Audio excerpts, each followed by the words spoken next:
ফেব্রুয়ারিতে ত্রয়োদশ জাতীয় সংসদ নির্বাচন। সারা দেশ প্রস্তুত হচ্ছে একটি অবাধ, সুষ্ঠু ও গ্রহণযোগ্য নির্বাচনের জন্য। কি ভাবছেন সাধারণ মানুষ থেকে শুরু করে আগামীর জনপ্রতিনিধিরা, সে কথা জানাতে ডিবিসি নিউজের ইলেকশন এক্সপ্রেস ছুটে যাচ্ছে সব সংসদীয় আসনে। এখন আছে সংসদীয় আসন 219 মাদারীপুর 2-এ। সিএসআরএম নিবেদিত ডিবিসি নিউজের বিশেষ আয়োজন ইলেকশন এক্সপ্রেসে আপনাদের স্বাগত জানাচ্ছি। আমি শুভ খান। এই মুহূর্তে রয়েছি সংসদের আসন 219 মাদারীপুর 2। আমার সাথে যিনি যুক্ত রয়েছেন ইসলামী আন্দোলন বাংলাদেশ মনোনীত প্রার্থী মাওলানা আলী আহমদ চৌধুরী। কেমন চলছে তার নির্বাচনী প্রচারণা, কি প্রত্যাশা দিচ্ছেন সাধারণ মানুষকে, এ বিষয় নিয়ে কথা হবে তার সাথে। ডিবিসি নিউজের পক্ষ থেকে আপনাকে স্বাগতম। আপনাকে ধন্যবাদ। কেমন চলছে আপনার নির্বাচনী প্রচারণা? আলহামদুলিল্লাহ, খুব সুন্দর চলছে। আমাদের দুইটা উপজেলা এবং 21টা ইউনিয়ন, 2টা পৌরসভা সহ আলহামদুলিল্লাহ খুব সুন্দরভাবে আমাদের সাংগঠনিকভাবে অনেক আগ থেকেই কাজ চলছে। এখন আরো পুরো দমে আলহামদুলিল্লাহ খুব সুন্দর কাজ চলছে। কি প্রত্যাশা দিচ্ছেন? বিজয়ী হলে কি কি কাজ করবেন এলাকার মানুষের জন্য?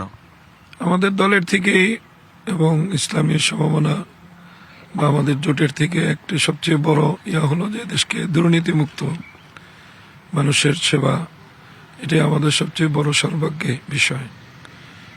আর ধর্মীয় আলোকে যখন দুর্নীতিমুক্ত সমাজ ব্যবস্থা করতে যায় তখন সুশাসন প্রতিষ্ঠা হয়। সুশাসনটাই আমাদের সবচেয়ে বড় সৌভাগ্যের বিষয়। এবং দেশের জনগণের যে নিরাপত্তা এবং স্বাস্থ্য খাতের যে অবনতি, শিক্ষার মান উন্নয়ন, এগুলি আমাদের মূল লক্ষ্য উদ্দেশ্য। এই এলাকায় কি কি সমস্যা রয়েছে সেগুলো সমাধান করার পরিকল্পনা নিচ্ছেন আপনারা? আমাদের এলাকায় এখন যে সমস্যাটা সবচেয়ে বেশি সমস্যা হলো মাদক, আর একটা হলো স্বাস্থ্য খাত। আমাদের যে হাসপাতালগুলো আছে সদরের, সব জায়গায় নামকে অস্তে হাসপাতাল, অ্যাকচুয়ালি সেখানে কোনো মানুষের সেবা হয় না।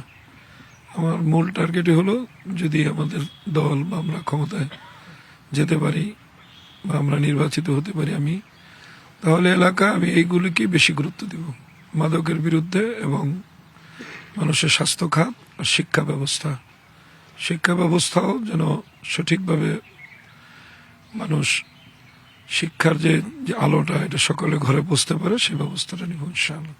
এলাকার বেকারত্ব এবং নারীদেরকে নিয়ে কোনো চিন্তা আছে কিনা? অবশ্যই আছে, যেন কোনো মানুষ বেকার না থাকে। তাদেরকে কিভাবে কর্মক্ষম করা যায়, কর্মক্ষেত্র তৈরির জন্য আমাদের এলাকায় এবং কি ব্যবস্থা নেওয়া যায় সেটা সকলের সাথে পরামর্শ করে আমরা করবো ইনশাআল্লাহ। যেহেতু এটি মাদারীপুরের এলাকা, দক্ষিণবঙ্গ, এখানে আসলে ইসলামী আন্দোলন বাংলাদেশের হয়ে আপনারা যে ভোট চাচ্ছেন, আসলে সাধারণ মানুষের কাছ থেকে কেমন সাড়া পাচ্ছেন? খুবই সারা আলহামদুলিল্লাহ, অনেক স্বতঃস্ফূর্ত ভাবে সকলেরই। এবং আমাদের এই নির্বাচনটা এরকম প্রক্রিয়া যে অন্যান্য যে দলগুলো আছে তাদেরকে তো টাকা পয়সা খরচ করে কর্মী নামাতে হয়। আলহামদুলিল্লাহ আমাদের ব্যতিক্রম, আমাদের কোনো কর্মী টাকা পয়সার কোনো প্রশ্ন নেই, নিজেদের থেকেই তারা কাজ করছে এবং এলাকার জনগণের মধ্যে স্বতঃস্ফূর্ত তারা একটা পরিবর্তন দেখতে চায় দেশের। যে আমরা এখন একটা পরিবর্তন দেখতে চাই, যে আমরা তো অনেকের থেকেই সুশাসন বা সুব্যবস্থা আশা করেছিলাম, এটা যেন আমরা নতুন প্রজন্মর থেকে, নতুন যারা আসতেছে তাদের থেকে যেন আমরা পাই। এই জন্য মানুষের মধ্যে বড় আশা আমাদের নিয়ে, আমরা খুবই মানুষের থেকে সহযোগিতা পাচ্ছি।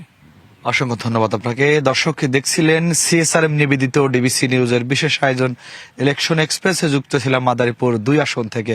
পরবর্তী আয়োজন দুপুর 12টায় অন্য কোনো প্রার্থীকে নিয়ে আপনাদের সামনে আমরা উপস্থিত হব। সে পর্যন্ত আমাদের সাথেই থাকুন, ডিবিসি নিউজের সাথেই থাকুন।